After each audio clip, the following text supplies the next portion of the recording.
You want people to know what Ouija boards are, huh? Well, first of all, they're also known as speaking or spirit boards, and they are man-made instruments. And I stress the word instrument because it's used to communicate with the dead. This ain't no toy, man.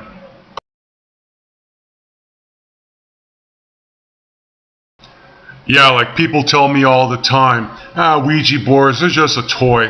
I'm like, come on, man, name another toy that's used to talk with the dead. I don't see people using Monopoly game sets to practice witchcraft.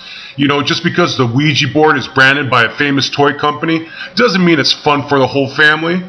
The intention behind the creation of the Ouija board was simple. It was meant to communicate with entities outside of our current reality.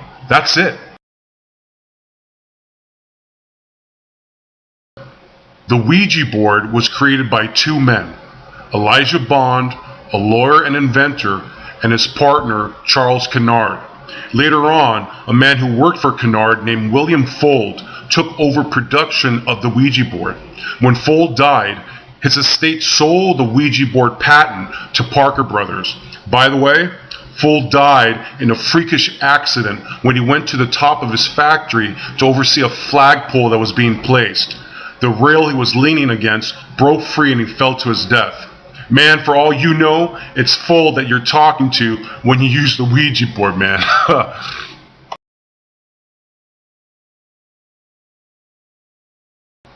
Alright, so this is how the Ouija board became famous as it is today.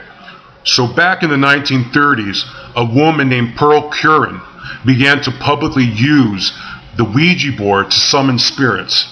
She said a spirit had entered her through her Ouija board practices.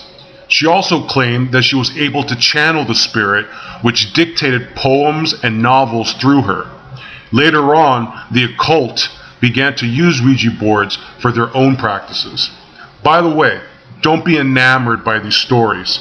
Playing with Ouija boards can lead you to a destructive path.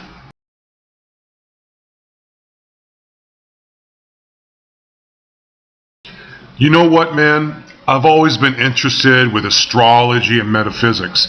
When I first heard of the Ouija board, I was extremely curious and bought one right away. I'd rather not talk about what happened when I used it. Let's just say I've never been so afraid in my life. When people ask me about Ouija boards, the first thing they want to know is how to use one. They're skeptical and seduced at the same time. When I tell them stories of how people's lives have been destroyed by using them, it's almost as if they get even more excited to go get one.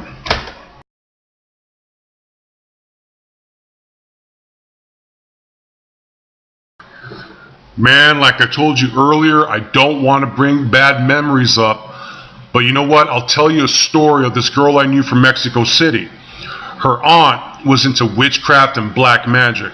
I mean, this was her profession. She was into some serious negative practices.